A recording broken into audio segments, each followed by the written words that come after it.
श्री शिवाय नमस्तुभ्यम हर हर महादेव। पूज्य गुरुदेव की कथा सुनकर हम आज आपको 5 चावल के दाने और 5 बेलपत्र वाला यह चमत्कारी उपाय आपको भगवान महादेव जी के मंदिर में जाकर के शिवलिंग के पास में आपको करना है। आपकी मनोकामना पूर्ति का यह सबसे आसान सा उपाय है। सिर्फ 5 आपको चावल के दाने लेना है और आपको लेना है 5 बेलपत्र। बेलपत्र लेते समय इस बात का विशेष रूप से ध्यान रखना है कि बेलपत्र कहीं से भी टूटे कटे फिटे नहीं होने चाहिए। इस तरह से साफ एवं स्वच्छ होने चाहिए। साथ ही चावल के दाने आखा दाना होने चाहिए, यानी कि कहने का मतलब है कि चावल का दाना कहीं से भी टूटा हुआ नहीं होना चाहिए, साफ एवं स्वच्छ होना चाहिए। बेलपत्र भी कहीं से भी कटा फिटा नहीं होना चाहिए, साफ एवं स्वच्छ होना चाहिए। ठीक है, 5 आपको बेलपत्र ले लेने हैं। 5 आपको चावल के दाने लेकर के भगवान महादेव जी के मंदिर में जाना है। साथ ही अपने साथ एक आपको गोल बाती का घी का दीपक भी आपको ले लेना है। गोल बाती का घी का दीपक भी आपको ले लेना है। आपको चले जाना है भगवान महादेव जी के मंदिर में। भगवान भगवान महादेव जी के मंदिर में जाकर के आपको करना क्या है? सबसे पहले एक बेलपत्र एक बेलपत्र और एक चावल का दाना, एक बेलपत्र और एक चावल का दाना आपको करना क्या है? अपने सीधे हाथ में रखना है। सीधे हाथ में रख कर के आपको जो स्थान आप ये देख रहे हो, गणेश जी का स्थान है, इस स्थान पर सबसे पहले आपको समर्पित कर देना है एक बेलपत्र, एक बेलपत्र और एक चावल का दाना। एक बेलपत्र और एक चावल का दाना आपको भगवान गणेश जी के स्थान पर आपको अपने सीधे हाथ की हथेली पर रख करके भगवान गणेश जी के स्थान पर आपको समर्पित कर देना। इस स्थान पर दूसरे नंबर पर आपको समर्पित करना है भगवान कार्तिकेय जी के स्थान पर। ऐसे ही अपने सीधे हाथ की हथेली में एक बेलपत्र, एक चावल का दाना आपको अपने सीधे हाथ की हथेली में रखना है। भगवान कार्तिकेय जी वाले स्थान पर आपको समर्पित कर देना है। दूसरे नंबर पर आपको समर्पित करना है भगवान कार्तिकेय जी के स्थान पर। पहले नंबर पर आपको समर्पित करना है भगवान गणेश जी के स्थान पर। जब तीसरे नंबर पर आपको समर्पित करना है माता अशोक सुंदरी वाले स्थान पर। जो आप जगह देख रहे वाली जगह, इस जगह पर आपको समर्पित करना है एक चावल का दाना, एक बेलपत्र सीधे हाथ की हथेली में रख करके माता अशोक सुंदरी वाले स्थान पर आपको समर्पित कर देना है। उसके बाद में आपको समर्पित करना है, चौथे नंबर पर आपको समर्पित करना है माता पार्वती जी के हस्त कमल पर। जिस कटी पर शिवलिंग रखा हुआ है, जिस कटी पर शिवलिंग रखा हुआ है, इस कटी को माता पार्वती का हस्त कमल बोलते हैं।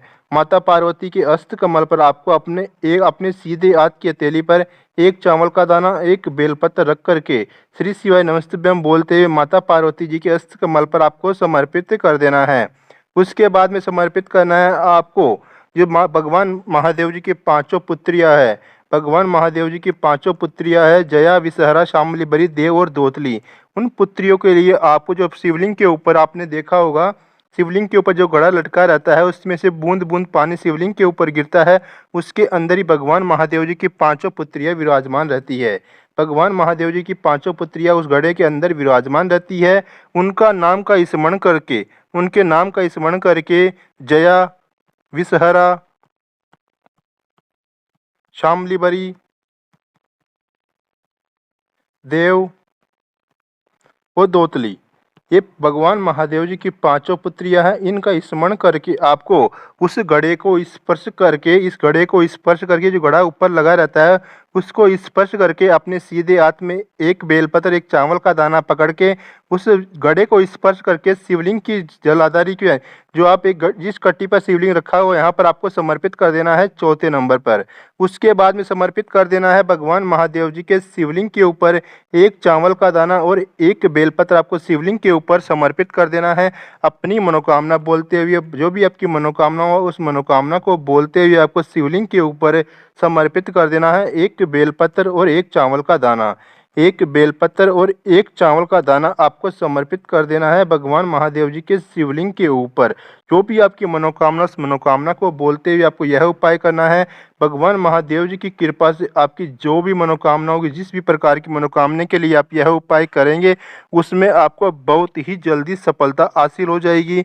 चाहे वो व्यापार संबंधित हो, चाहे आपके जीवन में कोई काम अटक रहा हो जो पूरा नहीं हो पा रहा हो, अब जीवन में कोई काम अटक रहा हो, पूरा नहीं हो पा रहा हो, किसी कारणवश पूरा नहीं हो पा रहा है, या फिर कह सकते हैं कि आपके जीवन में कोई जटिल समस्या आ गई है, चाहे वो नौकरी संबंधित हो, चाहे व्यापार संबंधित हो, चाहे आपकी दुकान संबंधित जो भी मनोकामना, उस मनोकामना को भगवान महादेव जी के शिवलिंग के ऊपर एक बेलपत्र और एक चावल का दाना समर्पित करते हुए आपको बोल देना है। यह चमत्कारी उपाय आपको अवश्य करना है। उसके बाद में करना क्या है, जो आप बोल बाती का घी का दीपक आप अपने साथ लेकर के आए हो, उस दीपक को श्री शिवाय नमस्तुभ्यम हर हर महादेव बोलते हुए भगवान महादेव जी के मंदिर की जो दहलीज होती है, जो चौखट होती है, भगवान महादेव जी के मंदिर जो चौखट होती है, जो दहलीज होती है, वहाँ पर आपको उस दीपक को प्रज्वलित कर देना है श्री शिवाय नमस्तुभ्यम बोलते हुए। श्री शिवाय नमस्तुभ्यम बोलते हुए उस दीपक को आपको भगवान महादेव जी के मंदिर में आपको समर्पित कर देना है श्री शिवाय नमस्तुभ्यम बोलते हुए। मंदिर की जो दहलीज होती है, वहाँ पर आपको पूज्य गुरुदेव ने शिव महापुराण की कथा में यह उपाय बताया है। इस उपाय को अवश्य करके देखना है, बहुत ही ज़्यादा लाभकारी उपाय है। इस उपाय को करने से आपकी जो भी मनोकामना होगी, मनोकामना वो तुरंत से तुरंत पूरी हो जाएगी। 5 दाने चावल का और साथ ही 5 बेलपत्र का यह उपाय आपको अवश्य करके देखना है। उम्मीद करता हूँ पूरा उपाय आपको समझ में आ गया होगा। अगर कोई भी बात आपको समझ में नहीं आती है तो आप हमें कमेंट करके पूछ सकते हो। वीडियो अच्छा लगा वीडियो लाइक कर दीजिए, चैनल को सब्सक्राइब कर लीजिए, कमेंट में श्री शिवाय नमस्तुभ्यम हर हर महादेव ओम नमः शिवाय अवश्य लिख दीजिए।